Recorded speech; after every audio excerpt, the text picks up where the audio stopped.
What could I do if I feel like Hashem wouldn't want to listen to me because he must be so disappointed in me? I just feel this needs like a double whammy. Yeah, yeah. Oy vey, yeah,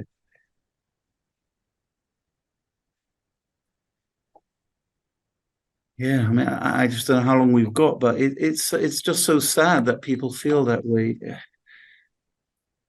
It needs, to answer that question, you need um, so much unlearning. Um, there are so many mistakes that have brought you. And again, I'm not blaming you. You're asking the question and you're asking it from a good place. But first of all, it shows an understanding of the Rebbeinu Shalom, a misunderstanding, I mean, of the Rebbeinu Shalom. Yeah.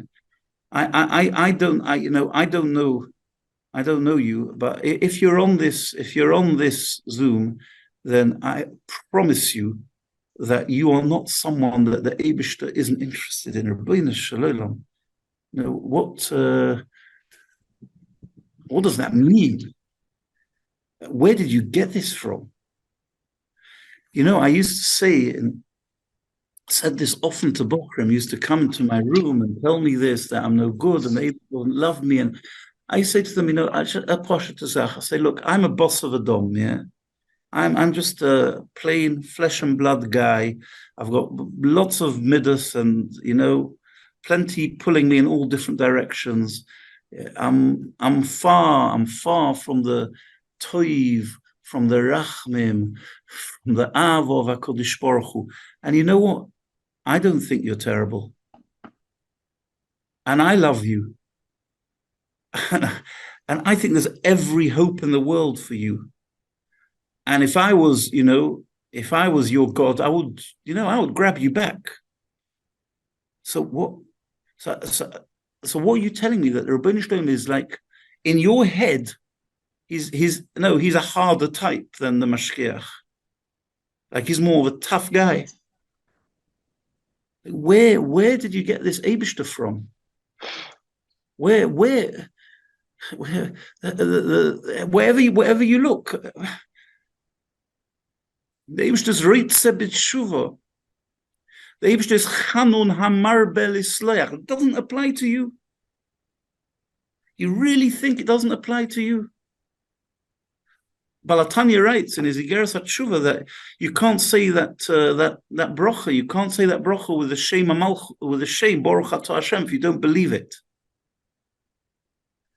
It's another avera you're doing. You see, you shouldn't be saying Baruch Atah Hashem. It's Hashem Levatola if you don't believe that He's a Chan Namar Belisleach. I'm telling you, please believe me that our way we look at ourselves is wrong. I'm not saying we're all malachim, and there is plenty that we need to put right.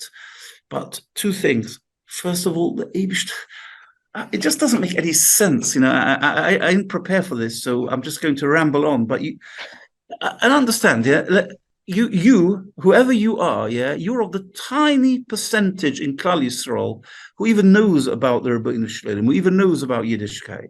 And of that tiny percentage, you're of the minuscule percentage who is a good Erlich Bas Yisrael. And I know what you mean. You've not davened and you speak Lashon Hara and you've seen things on the internet that you shouldn't have seen. I know all of that. Yeah? I'm not saying that you've never done anything wrong, but you're the Bas Yisrael who you came onto this program or whatever it's called. You came onto this Zoom because you're looking to grow.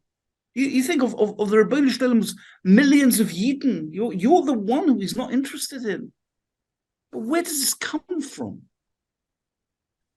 Where did you get this? I'm sorry. It's an avla. It's a big avla. And I want to say, because I'm sure many of you here are teachers, and even if you're not teachers, you're going to be mothers. One of the biggest achrayas that we have is to teach Hashem right to our children. Because if you teach Hashem as this strict, stern, unforgiving God that stays in our heads, And we're 20 and 30 and 40 and 50, and we can't get it out of our heads.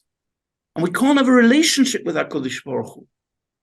You know, we've been talking about tefillah for the last hour and a half. One of our biggest problems in tefillah is just this, that we don't believe he really loves us. That's the starting point.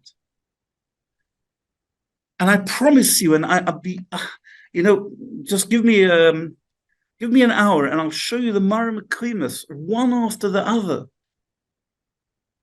The Eibishter loves you to bits, and he's just waiting. He's just waiting for you to say hi. And he's there. And then there's another mistake, and that's another shmooze, and that is that you are almost certainly, assessing yourself in an unfair way.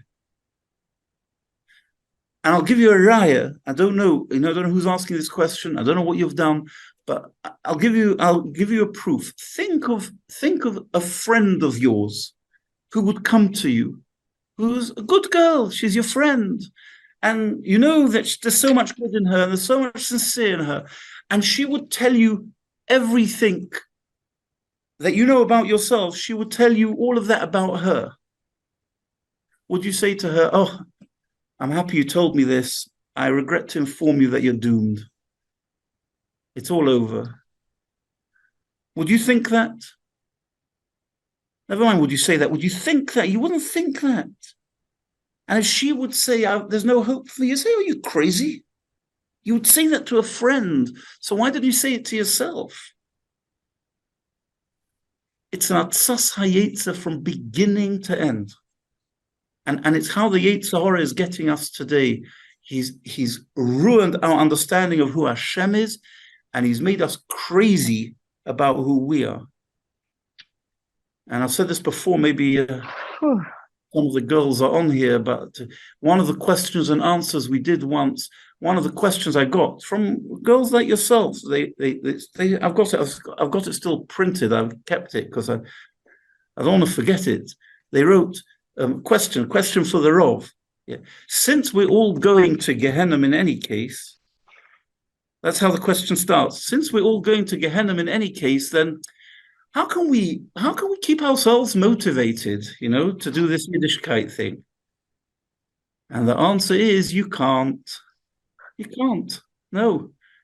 If in your mind we're all on the way to hell and it's all over, and the whole question is, if we work very, very hard for the next 100 years, maybe Gehenna will be a little bit cooler. Maybe they'll turn the temperature down just for a bit. They'll give us recess. Then no, forget it. You can't do it. Can't do it. And it comes from the Yetzer Hara. I'm not going to go on for too long, but we have to go through Chazal again. I don't know where this all comes from. The Gemara says that Rabbi Meir had a Rebbe. Rabbi Meir, the great Rabbi Meir, had a Rebbe called Elisha ben Avur. Elisha ben Avur was a Tana Eloiki. And he went, what we would call today, off the derech. He became known as Acher. He became an Apikoros. And the Gemara says that the reason why he became an Apikoros is because he did an Aveira. And then he heard in his mind that he has no chelek in Olam Habo. And he said, there's no hope for me. I may as well enjoy this world. And he became Acher. He was such a great man that even after he became Acher, Rabbi Meir used to quote him. And they asked Rabbi Meir, how can you quote him? He's an Apikoros. And he said, the Gemara says that Rabbi Meir took the rimon, he took the pomegranate, and he threw away the klippo, he threw away the peel, and he took what was inside. That was a moshel to say that he was able to take what he'd learned from Elisha ben Avur when he was a Tana. They became an Apikoros from this feeling. Kids today go off the derech all the time just because of this. Just because of this. Take it from me. Kids, boys and girls are going off the derech because they're doomed in their minds. So it's a Mesa Yetzer from beginning to end, and it's a misunderstanding of the Rebbeinu Shalom, and it's a misunderstanding of yourself. It's a distorted assessment of who you are. Wow.